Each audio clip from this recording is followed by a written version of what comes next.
Hello, Object Show friendos. Hope you're all doing well, taking care of yourselves, feeling awesome, or as awesome as you could possibly feel. And if you're not feeling too awesome right now, I hope you feel awesome soon. We are back with another episode of Object Show Roundup, and we have a whole plethora of things to go through today. Oh yes, Mikey's hadn't watched a couple of other new shows. Sorry, well, one's new and one is another one of those just new to me. It's actually been around for more than a year. But new as far as I'm concerned, because I haven't watched it yet. But we also have another bunch of updates as well, and we have another episode of a regular show to talk about. Yes, it's BFDIE, of course it is. It's out every week. But first, to get a little bit more sausage roll art. So, you may remember our good friend Mike in Space, who makes Battle for Digital Dominance. You remember that? We talked about that a few episodes ago. Go check that out if you haven't yet. It's really good. But yes, Mike is working on opening up commissions to do object show assets for people, turning your OCs into like kind of asset style characters. And I provided him with the awesome picture, one of the awesome pictures that Yo-Yo did for me a while back, so that Mike could give it his own little spin, and boom! There we go. So it is just a twist on the reference picture I gave.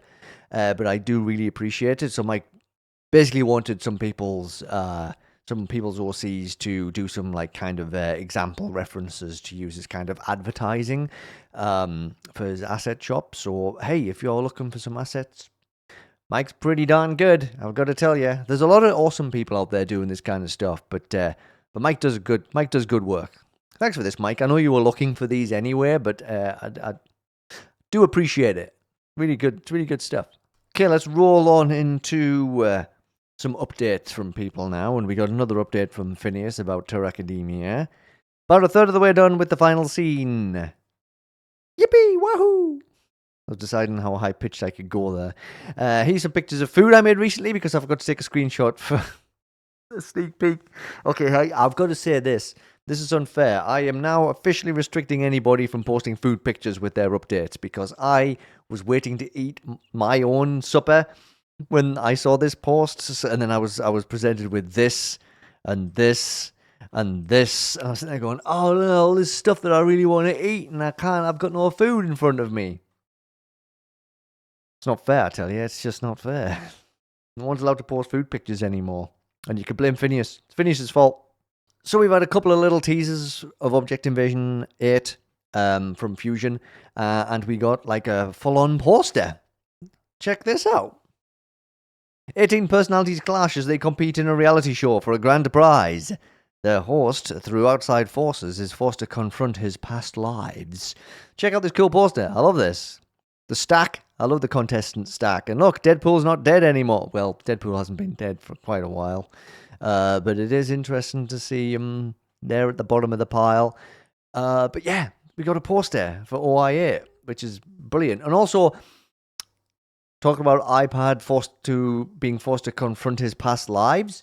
And I said last episode that maybe I need to watch the 2016 version of Object Invasion before it got rebooted again to see if there's any tie-ins, because Sign and Ball were in that. Sign and Ball were also in the Scratch original footage episode too, so it's like, man, I do need to go back and watch these old ones because there could be even more little tie-ins and references going on. So yeah, I guess I'm going to have to go and do that, aren't I, and see what the deal is with that. And maybe we have to tie that all back into OIA when it does come out. But yeah, full-on poster. This is really good. This is awesome. I am excited. And I keep thinking to myself, there's plenty of time yet. There's loads of time. I'm sure they said it would be around about March when it comes out. We're halfway through February already. So there isn't that much time at all, is there? Better start preparing, because I think March is going to be another busy month. Not saying the rest of February isn't going to be busy as well, but March is definitely going to be a busy one, I think. Okay, without further ado, let's get into our weekly dose of BFDIE, shall we? But before we do, of course, as I always say, spoiler warning. If you have not watched BFDIE episode 7 yet, then we will be talking about it, talking about what the challenge is, who loses, all that stuff, right? All the stuff that will give away anything that you might not want to know before watching the episode. So if you do not want to be spoiled for any of this, this is your cue to hop to the next chapter in the video. But please do, if you remember or get time to pop back to this chapter later on when you have watched it to see how I reacted to certain things that happened in it. Yeah, consider this your fair warning though, that we are about to dive into it. 3, 2, 1. Alright, we're starting. I hope you're ready. So yes, episode 7 is called 100 Shells, No More, No Less. A very interesting episode title. I'm sure it'll tie into something that happens in the challenge, right? Probably. Haha. After last week's hectic rejoin but also elimination episode, the announcer takes everyone for a super fun yacht ride. A well-deserved yacht ride as well, to chill out. Look at them all having the blast there. But the fun doesn't last too long, because why would it? What's the deal? Oi! What was that for? We had to sell the yacht due to budget cuts. You owe us a fun day in the water! Oh, we're still in the water. See?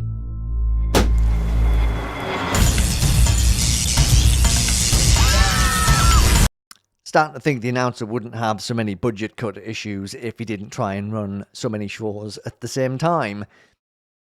But that's just me thinking out loud. Anyway, if the remaining contestants want the yacht back, they'll need some money.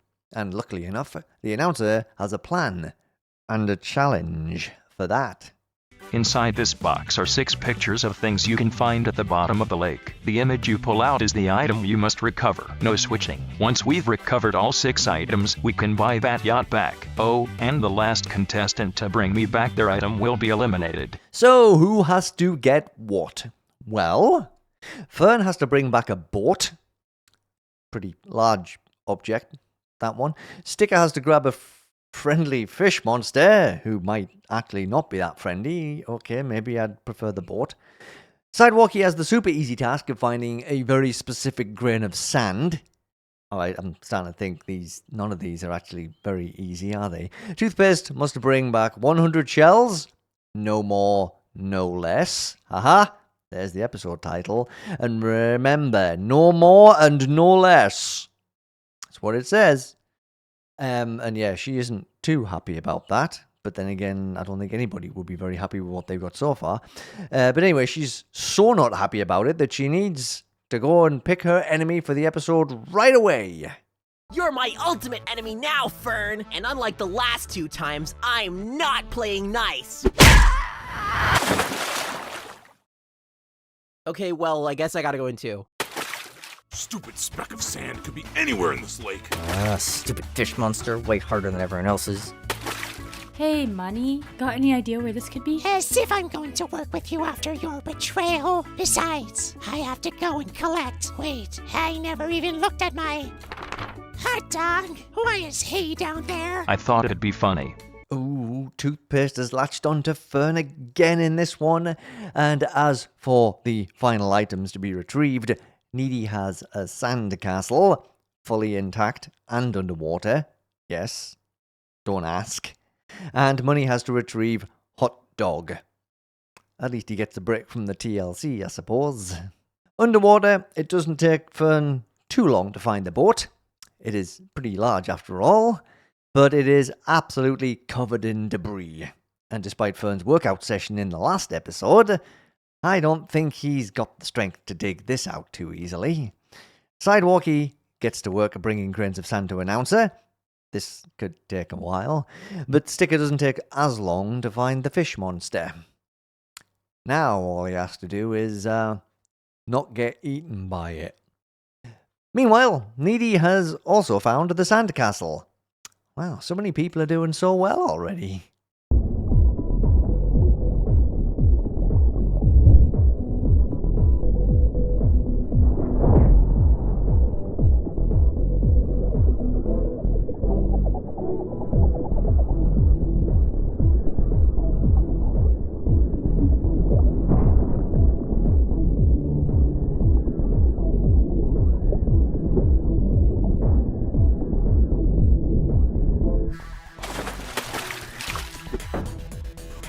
Phew! Alright, now how to operate you.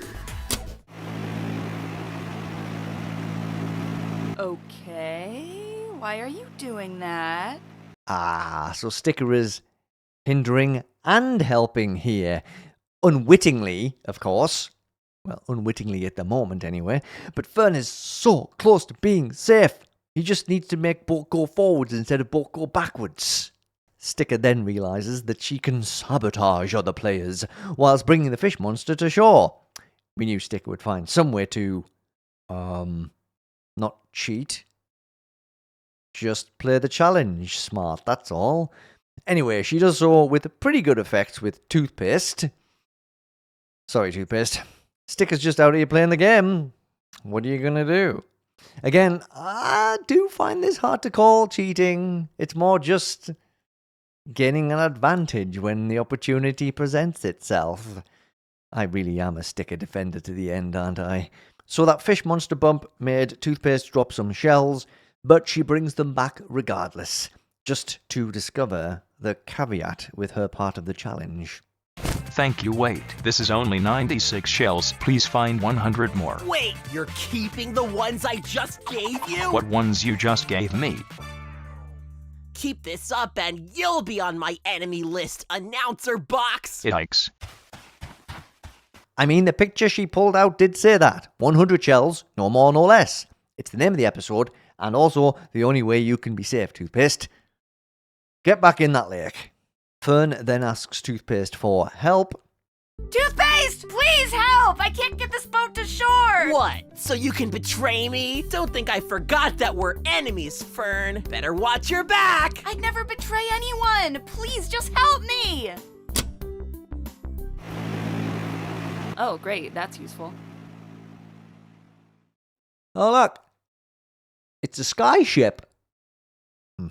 Just keep moving that lever, Fern. I'm sure it'll activate forwards mode eventually. Needy then apologises to Announcer for breaking the sandcastle, but it turns out there are backups. There you go, Needy. Smash as many sandcastles as you want.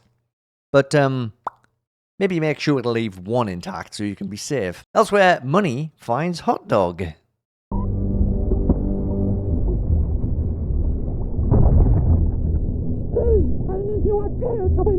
Oh, I'm not helping anyone. This would be much easier if he was dead. Oh wait, that is the solution.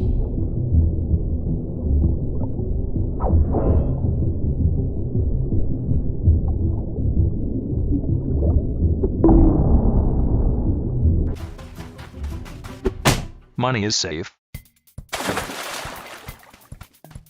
Hey, Money! That was really uncalled for. Wait, what are you doing? Oh yeah, Money is not taking any prisoners anymore. No messing around, nobody's standing in her way. I kinda dig it. And, I mean, let's be real, Needy did kinda screw her over back in episode 2. So, can't really be too mad at her. Needy comes back strong though, using her own death to her advantage, and remembering that she's a syringe. Yes. Isolating one of the sandcastles from the lake water and bringing it home to safety, whilst also knocking Fern's boat back out of midair. Aha! Now, can Fern actually get this boat moving in the right direction? Before we find that out though, Sidewalkie is still on the hunt for a grain of sand. Sorry, the grain of sand. This is it! A perfect match! Yoink! 88, 89. No, not again!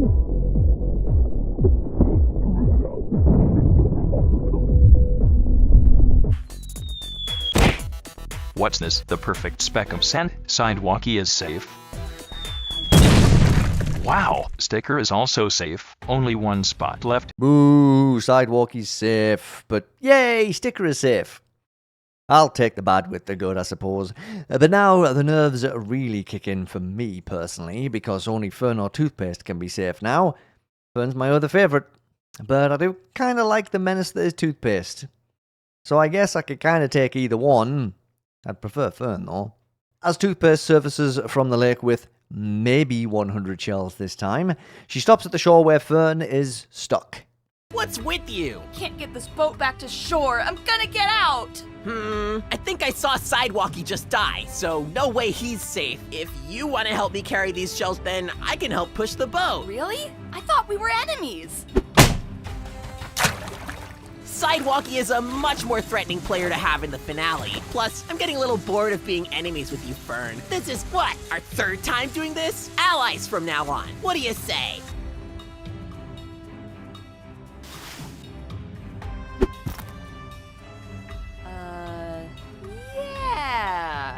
Yeah.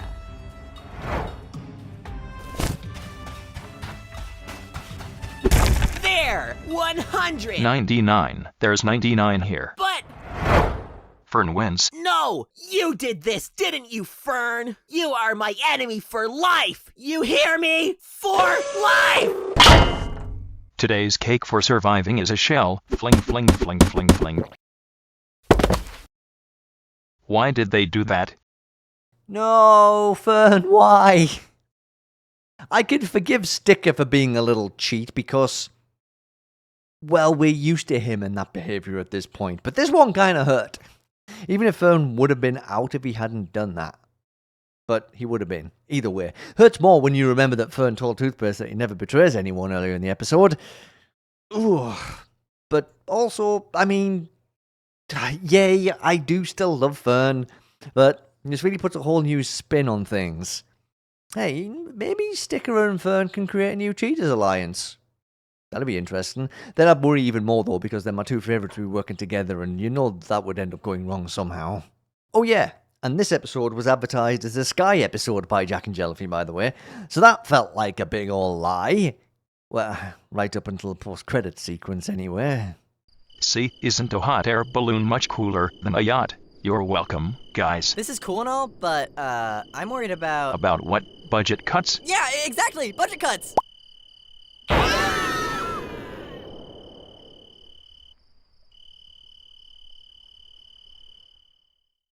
Budget cuts strike again. I do, random thought, I do love the bird noises they use in these scenes. They're very relaxing despite all the chaos going on in the actual episodes themselves.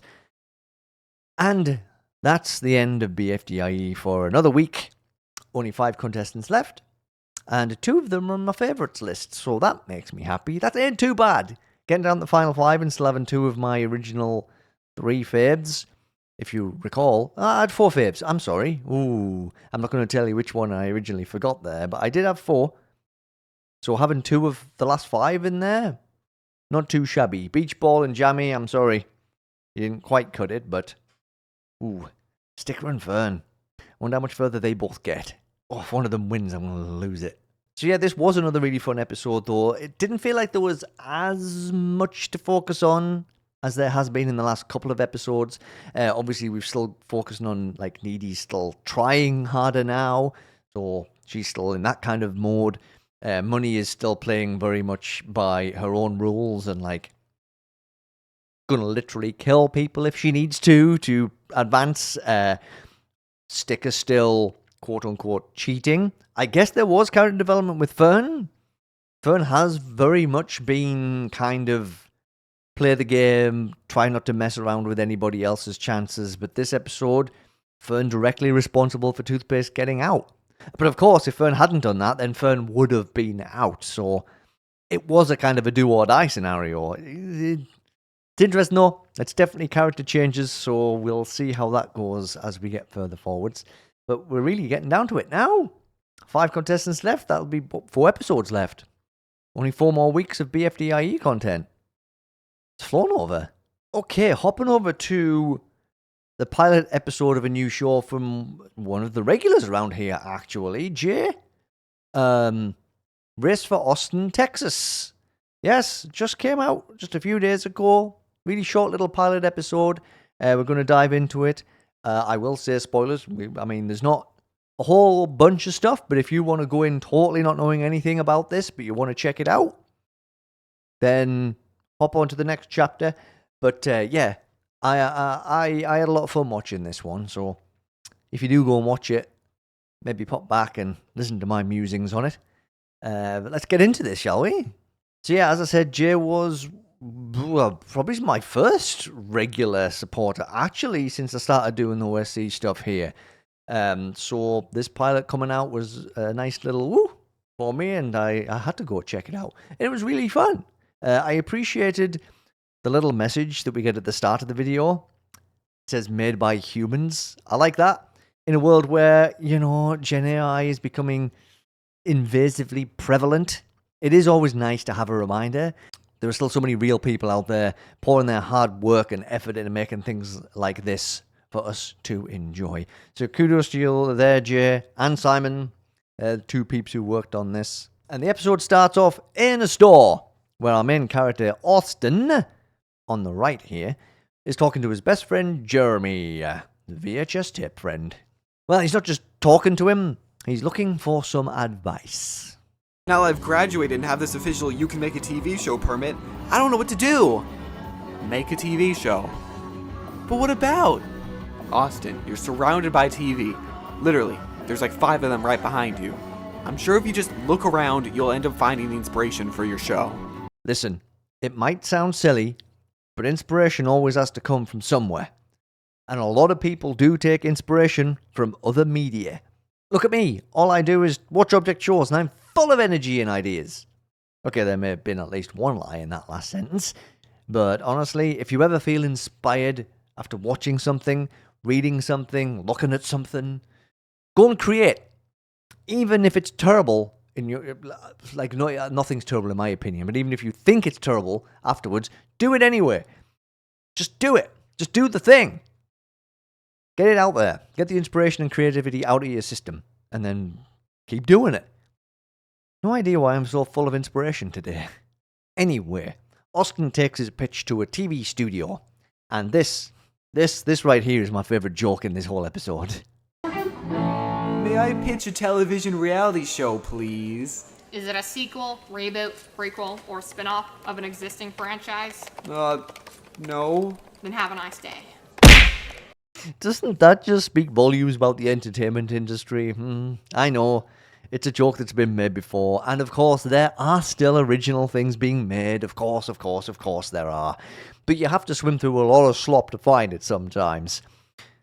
Austin decides that, fine, if a studio won't help him make a show, maybe his friends will. Talks to one of these friends, but sadly they already have a 2-season deal with WB. I mean, who doesn't these days? They do have a colleague who might be able to help, though. But they'll only help if a corporate sponsor is involved. Yes. Science. There's science with the sense. Ooh, looks like this whole making a show thing isn't as easy as it looks. Well, when it comes to finding help, that is. So, there's only one avenue left. Well, I guess this means I'll have to produce the show myself, with $2 in the camera I'm using right now.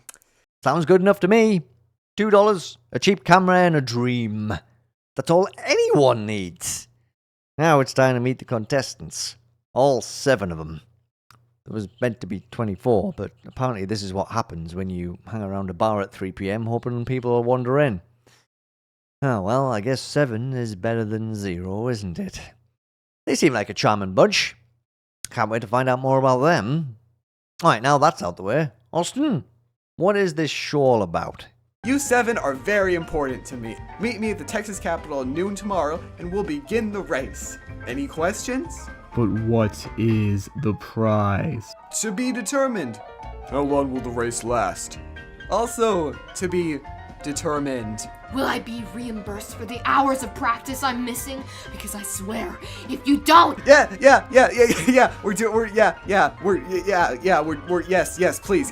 we're doing that. We are doing that. We are reimbursing you. We are doing that, yes. Okay, that clears things up. Kinda. I mean, at least we know there's reimbursements. For some people, that is the prize. Austin then runs to tell Jeremy the good news. Although he's a bit skeptical about Austin producing it himself. But at the end of the day, like so many of the rest of us, he's just happy to be part of the show. Then what's with the camera right there? Because this is the last shot. Wait, I'm in your pilot? Hi, Ma!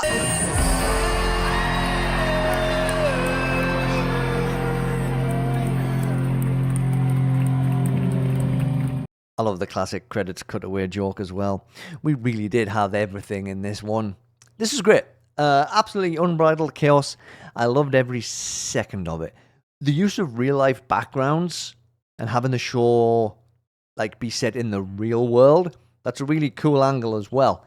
And I do certainly hope we get to see more of this. And congrats, Jane Simon, for getting this up and running. I know sometimes it just takes a lot of drive to get up and actually do the thing. You can easily sit and think about the thing and what you want the thing to be, but actually getting up, making the thing, doing the thing, sharing the thing. Good work. Really good stuff. Alright, we got another little teaser image from somebody as well the other day. Yes, we did. Yes, we did indeed. We got another teaser image from Mooncookie. Oh. Two of those characters definitely look familiar, but one certainly doesn't. Who is that green menace on the top right? I guess we're going to have to wait until 1B comes out before we find the answer to that question, aren't we? Very cool, though. Very cool. Things are cooking. Things are cooking. Things are bubbling under the surface here. Pop-Tart Pursuit. More of that's going to be heading our way sooner rather than later. I can just feel it deep down. Oh, you do like the poses of the three characters here as well, by the way. The way they're all giving it the looks. They're all looking and they're all like, I like it. Oh, I like it a lot. Okay, over to another quote-unquote new show. That's not really new. This is the one I was talking about that's been around for a year, more than a year. But I have only just gotten around to checking it out.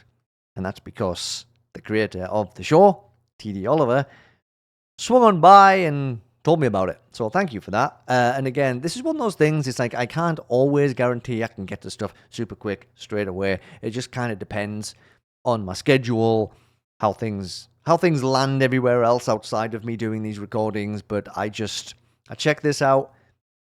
It's like super short episodes, really easy to kind of like dive in and get through it. So I did find the time to do this and go through this. So thank you TDOliver for dropping by and let me know about this show.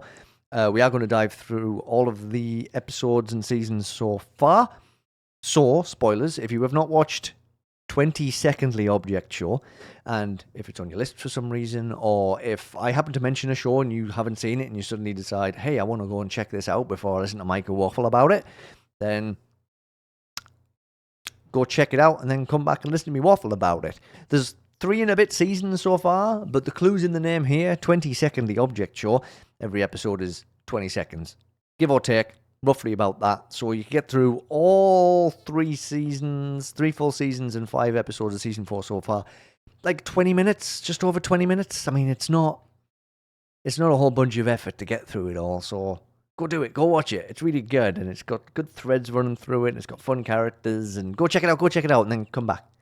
But if you're not bothered about spoilers, or if you've already watched the show yourself, let's just get straight on into this, shall we? So as I mentioned, this show currently has 3 complete seasons, and season 4 is ongoing. I was going to try and make this a fun challenge for myself, where I spend 20 seconds summing up every season. But you know what? You know, and I know that I'm way too much of a yapper for that to ever happen. But let's see how quickly I can do this. So the show is hosted by Clock, and obviously has parallels with Zachary's 5-secondly Object Show, with super short episodes and quick-fire humor. Let's meet the Season 1 contestants. Pie holder. BFDI official. Upside down cake. Pointless recovery center. I am Wide Steven. Block. Loon. We are strong. BFB 25. First one to be upside down wins. I win. Cake wins. So yeah. The first few episodes zip by pretty uneventfully, with BFB 25, the strongest team, and Upside Down Cake being voted out. And then we have a mid-season debut vote, where recommended characters get a chance to join.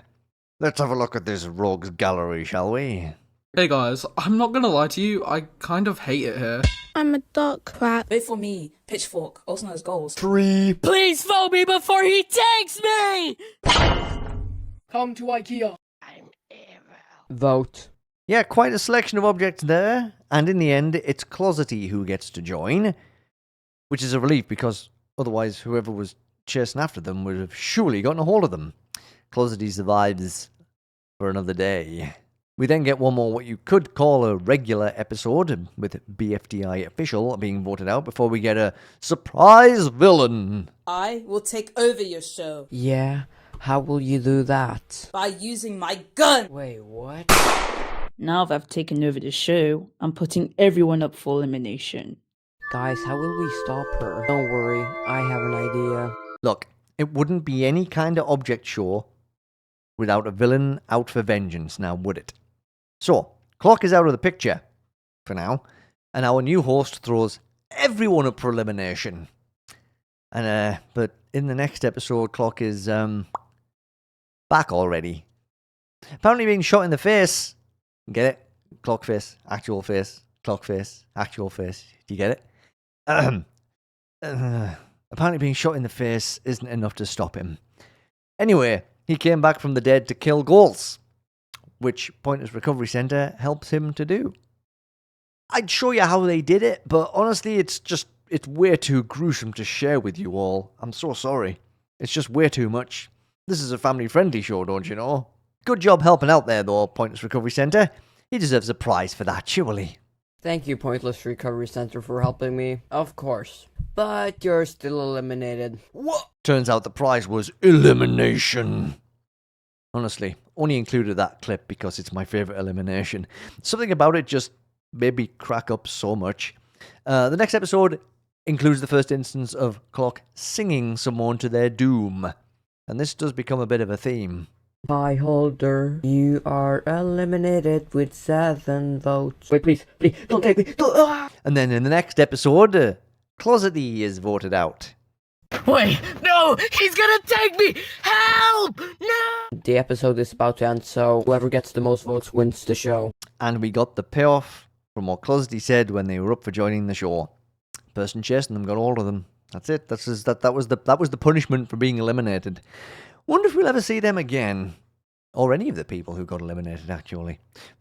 We wrapped the season up with Blockloon winning and White Steven being a really good sport about being runner-up. You love to see it. Let's hop right into Season 2 now. And a whole bunch of new contestants. TV, show who gets into Season 2. No problem. Alright, let's show the new characters. No thanks. I'm Pot of Gold. Wicked Yellow now. Hello. Orange! Win token. That is everyone, so we're only putting the old gens up for elimination. Okay, so they're not all new contestants. We have 5 rejoins from Season 1. Although it was interesting that Pitchfork got so many votes to rejoin, but no, they clearly got killed last season. And I'm pretty sure nobody's in a rush to recover them after what they did. And a bunch of fun new characters to hang out with too. Blockloon is the first contestant voted out. Yep, from winner to loser. How about that? And something worth noting is that Clock seems to have recovered well from being shot in the previous season. Yeah. No hole anymore. Ah well. Must just be really good doctors in this universe. Hugh Circle is voted out in episode 3. And Wikipedia logo says, see ya in episode 4, during which we also celebrate TDOliver's birthday. Yay! BFDI official is out in episode 5, leaving only Pie Holder from the original Season 1 contestants. No pressure, PH. Oh, and No actually asks the thing. Clock? What? No. What happened to your hole at the top? That wasn't exactly an answer, was it? I'm sure it's not all important. Let's just focus on the show. And Orange is the next one voted out. Except he's not too keen on the idea, and scarpers. And then we spend 3 episodes on one challenge. Hunting down Orange so he can be properly eliminated. In the end, it's what's left of Team 2. Oh yeah, there was 2 teams in this season. Things go by in such a blur, I kind of forgot to mention there was teams. Anyway, it's what's left of that team, Team 2, and that's Windtalk and Pieholder and Heart Monitor, that grab him, leaving what's left of Team 1, this bunch over here, up for elimination. Are you keeping up with this? I know it's breathless stuff.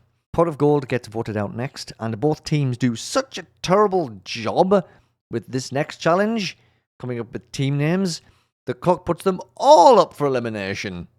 Hey now, that's a pretty pitchforky kind of way to behave, Clock. You're better than this. I mean, I thought so. Clock makes up for it with some more elimination singing in the next episode, though.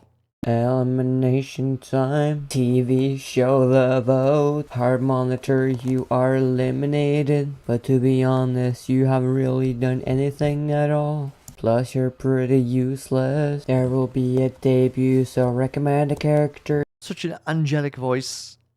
Truly, truly beautiful. So now it's time for another debut episode. Let's see who's in the running this time. I'll destroy you! I will lead my team. I am 6'2" and handsome. I am the color blue. Boo! What does this button do? That's crazy! The person with the most votes joins the game. Ah yes, another fine crew of misfits. Can't wait to see who joins, but first, No might be onto a conspiracy. I'm telling you, Clock's hole can't come back like that so quickly. Whatever. I don't know though. I don't know, no. I don't know, no. There's a good sentence. Yeah, I'm telling you, no. That doesn't work either. Listen here, no. Clock just has a really on-the-ball medical team. Every good reality show needs a good doctor on hand. In the next episode, Doorknob joins the game and looks super thrilled about it. And the next episode features the second birthday of the season. Yep, this time it's 22nd the Object Show's birthday. Yay! Unfortunately, No is voted out in this one. Literally no! The only contestant who seemed to notice there was something off about Clock's miraculous recovery. I mean, if you believe that kind of thing, of course. I'm still on the fence, personally. In the next episode, Pieholder, the last remaining veteran, is out. Ah, he had a good run, though. No more teams now, either. Everyone's fighting it out for themselves. Token wins the challenge in this one, and 2 contestants are getting voted out next time. Okay, let me catch my breath for 2 seconds. Or maybe 20. Okay, which 2 of the remaining contestants are going home? Or wherever they go when they're out anyway. The 2 people to go is... Stop that clock! What the f*** are you guys doing? Let me go! Sir, you're under arrest. What the hell did he do? That clock is not real. Then who is it? It's me! Gasp! It was a fake clock all along! Another superbly classic villain reveal. It is just timeless. You can't beat it. The old intruder, the old clone, the old doppelganger. I love it. So just what the heck happened? Wait, so that was a fake? Yep, he was fake. He was trying to take over my show, and he successfully did it. He also locked me in a rubber room for 8 months. But I've been following up with the show, so let's do the elimination. Ducky and Doorknob, both of you are eliminated. Goodbye. So many people want to take over this show, huh? Well, at least that's resolved, and we can head into the finale with our final 2. Token and Floppy Disk. And wait. Best drum roll ever. Floppy Disk wins! Yeah, I was so happy about this. I wanted him to join as a debuter in the first season, so I was very, very thrilled to see him get his flowers. It really made me joyous. Also, what he picks for his prize is also super wholesome. You get 1 wish in the entire world. What would it be? To fix your hole. Sweet. Oh, good guy, Floppy. And as the credits roll, Clock announces that Season 3 will be an all-stars season. Gotta have one of those in there somewhere, too. We are really hitting up all the classics here. Speaking of the all-stars season, why don't we just get straight on into it, huh? Clock comes with a brand new design in this one. I like him. He looks super cute in this style. I really do like that. Alright, let's meet these all-stars, shall we? Pieholder, White Steven, Block Loon. Yo, what's up? It's me, Cassidy. I'm awesome. No, Token, Floppy Disk, and Green Ducky. Alright, we've got 2 former winners in the mix. This is going to be quite the competition.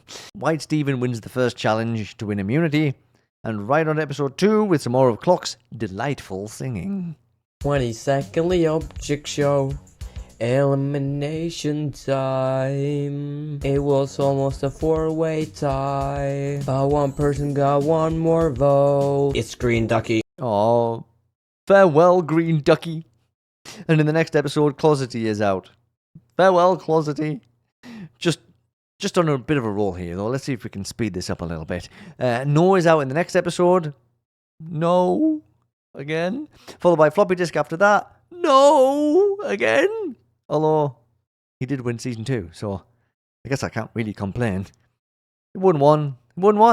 It's better than nothing. In the next challenge, we find out that Pieholder has a bit of a grudge against Blockloon. You shouldn't be there. But I climbed. You didn't deserve to win. I did. Why are you in the final 4 as a winner? You weren't even in the final. You don't deserve anything. Vote for White Steven or Blockloon. Wow. Pieholder was not letting Blockloon have any chance of a second 20-second object show win there. Battle lines have been drawn. And if Blockloon survives the elimination vote, that would sure make things interesting between those two for the rest of the season. Blockloon, you are unfortunately... Oh yeah, that means I survived. Not this time, you're unfortunately out with 8 votes. Oh. Never mind then. I did enjoy Clock's psych out though.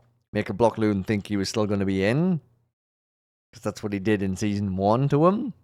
Sneaky. And a little bit mean, honestly. Enjoyable, but mean. Pieholder then sabotages White Steven and Windtalker in the next challenge to ensure he makes it to the final 2. I guess he's the villain in this season? We always need one. And the old twisted contestant is another fun little twist that I really like. Anyway, coming down to it now, and Clock sings for us some more. We sure are being spoiled in this season. TV show the votes. Windtalker, you are... To be honest, you have really done much this season, plus you're pretty useful. Vote on who you want to win the entire season. So it's down to White Steven and Pieholder, and, perhaps unsurprisingly, White Steven wins it. Maybe you should have played nice, Pieholder. Do you not realise that nice characters tend to do better than the mean ones? And before this season comes to an end, it's announced that Season 4 will have a different animator every episode, which I think is a really neat idea. Alright, let's just trundle straight into this Season 4, shall we?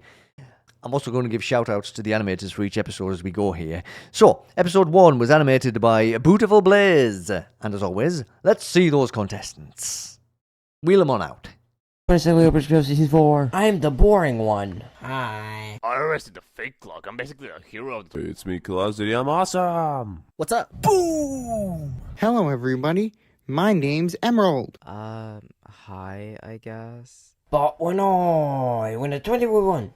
Yeah. Another fine-looking bunch. A mix of old and new contestants, and I'm sure we'll have another fun villain to contend with at some point. Upside Down Cake is the first contestant eliminated. I was hoping to see more of them. We didn't really get to see much in Season 1, but they didn't really last in this one either. Oh well. And Episode 2, animated by Azure Cherry 359, brings around TD's birthday again. 3 honks. 3 honks for one show. Don't think we've ever done that before. Anyway, the challenge in this episode is to give TD a gift. Who's got those gifting skills? The challenge is to give me a gift. 2, 5, 1. Oh, ooh, 9, 8, 9, 2, 10 out of 10. Closety survives another day. Straight to episode 3 now, animated by Danko Planko, and it's an art challenge. Wait, this seems familiar. Oh well, if you're onto a winner of a challenge, why not bring it back, huh? Whoever has the best painting wins. Rated by Sticky Note. Go. 3, 4, 6, 1, 9, 2. Wow, 10 out of 10. Episode 4 time now, with thanks to Old Brylan 3 for the animation, and Pretzel Stick and Anke are both eliminated with 24 votes each. Huh. Who needs tiebreakers, I guess? Alright, Clock, what are we doing this time? Your challenge is to say the longest word. Ham! Eliminate. Subscribe. Quasi-rom by Kosi dodecahedrons. Arrows up for elimination except Pepper Chip. Hey, Clock, let's get out of here. Wait. Who was that? And where did he take Clock? Is this relevant to the plot? Was it a one-off joke? Is this season 4's villain? If this had been the latest episode, we would have had quite the cliffhanger on our hands here. But we actually have episode 5 on hand already. I'm actually personally kind of relieved about that. So let's do it. Episode 5, animated by iMofi, has the contestants wondering what to do now that Clock's been whisked away. Luckily, we have an emergency replacement host who seems familiar. Hello, I'm here to host this episode. Okay. What's the challenge? Whoever has the best smile will win. Okay, Pepper Chip wins. But what do I win? You win nothing. Wow. That was a fun adventure, right, Clock? Yeah, North Korea sure is fun. Hi, Eternal. Look at you getting to host your own show. Proud of you. I knew you'd get there eventually. And I guess, Clock is back. Can't keep Clock down. Gets shot in the face, comes back again. Gets kidnapped and taken to another dimension. Back again. Gonna have to keep waiting on that villain for now, I suppose. Unless the person who whisked them away was the villain. And we're gonna see more of them. I don't know. But either way, that's everything for 20 Secondly Object Show for now. But we will check in as new episodes come out. Awesome stuff. Really did enjoy this. A nice, silly, breezy show. Not going to take a big chunk out of your day. Like I said, just over 20 minutes to get through all of what there is so far. Good work, TD. And everyone else who works on this. Love the theme of this current season with a different animator every episode. I will just give one teensy tiny little warning, though, if you are going to go and watch the show. There's a fair few F-bombs in there. I do like to warn when there's more harsh swearing in a show, because it's not something that pops up super duper often, and I am always just cautious of swearing just in case. Don't want you to go and watch it and then, there's characters dropping F-bombs left, right, and centre, and you happen to be watching it, and someone's like, what did they just say? There's just a heads up on that side of things. It doesn't bother me personally, but I know that some people might need to be a bit more careful, so just bear that in mind if you do tune into it. But yeah, this is really awesome. Really awesome. Thanks for swinging by and letting me know about your show. I really did enjoy watching it. And I will try to get to more stuff as I can and when I can. Alright, I'm going to get rid of most of my face now, which a lot of you probably won't mind too much, because we got a big update from WebzForevz about the excellent entities characters. Yeah, he's done some redesigning. Look, you can just see my hair. Probably the best part of my head anyway, so that's not too bad, I suppose.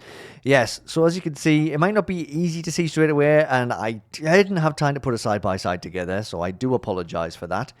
But yes, there's definitely been some changes, and WebzForevz did comment on the picture to describe some of the changes. So we got Poison, darker and duller due to match her personality. Kind of mean, but okay, I kind of get it. Claire's duller and more bumpy like before. So Claire's down there on the bottom row. Latte's rounded because he's chill. Yeah, I guess you could call Latte chill. Tubalard is sharp. I do like the Tubalard redesign, I've got to say, actually. I feel like that does fit him a bit better. Nail's top is rounded. I also do like Nail having a round top rather than just flat, because if you think of nails, they usually are circular on top. Diary is trapezius shape, and her locket is moved back up. I honestly like all of these. I'm just going to stop repeating myself. I do like all of them. Click is thicker. Appreciate that. Feather is sharper and darker. Chocolate bar is taller. Muffin has her rounded top. And Gumball Machine is taller, thinner, and her gumballs are colourful. That one, it's funny. That one didn't jump out to me immediately when I looked at the picture. But then I remembered that Gumball Machine's gumballs are usually all this same kind of dull blue color. So that's a really cool addition now to have all the different colored gumballs. Very cool. So yeah, that full redesign of the characters, very good. I like that a lot. There is other changes in there. If you want to look at the side-by-side yourself, you could spot them all. But there's definitely, some of them are more subtle. Some of them are just more kind of cleaning up the character designs a bit rather than totally changing them. But I think they all look really, really good. And if this is how they're going to look from the next episode of 3EE onwards, cool. Smooth stuff, WebzForevz. Really good stuff. So that's everything. That's all of the major updates I wanted to go over. I have mentioned this a few times over the last couple of videos. I do apologize for repeating myself. But the latest interview I did will be going up on either Tuesday or Wednesday. You know me, these midweek videos, it's always either Tuesday or Wednesday. It just depends, I suppose. There's a couple of things that do need to be finalized with it, but it's mostly done. And I've got to say, like, a massive thank you to the interviewee as well. We've had a really good back and forth creativity-wise, and, like, asking me if this could be included, if that could be included, could we change this, could we change that? And I really like that because it keeps me on my toes, it keeps me spurred on, it keeps me motivated. I definitely put a little bit more a little bit more editing into this one as well. Like, not that I don't usually put effort in, but I put a little bit extra in because the interviewee was like, "Oh, can we do this? Can we include that?" And I'm like, "Sure." I mean, it would be a bit of work, but you know what? I'm up for it if that's what you want. So I did it, and I've got to really, really thank you so much for spurring me on and keeping me motivated and really just pushing me creatively. I hope it does come across in the video, at least a little bit when you watch it, and I hope you really do enjoy it. It's a really fun little chat. I had a really, really good time. Really good time recording it and a really good time editing it. So, keep your eyes peeled for that. I will probably post an update like the day before I decide to put it up, because if it's going to be Tuesday or Wednesday, keep an eye out for me posting on Monday or Tuesday to say, "Hey, this is going up tomorrow." Can't wait. Don't forget to make the YouTube algorithm happy. Hit the like button, subscribe if you haven't subscribed already. Leave a comment if you want to have a chat about stuff. And yeah, that's pretty much it for the algorithm stuff, isn't it? Keep watching Object Shows. Keep discovering new Object Shows. Keep creating Object Shows. And I will see you, well, 1 for the interview video midweek next week, and 2 for another Object Show Roundup next weekend. Okay. Thank you, everybody, for being here. Whether you watched 5 seconds of the video, you just watched one section of the video that you're interested in, or if you watched the whole thing, thank you so much for being here. Love and appreciate you all. Take care of yourselves, and I'll see you soon. Toodaloo.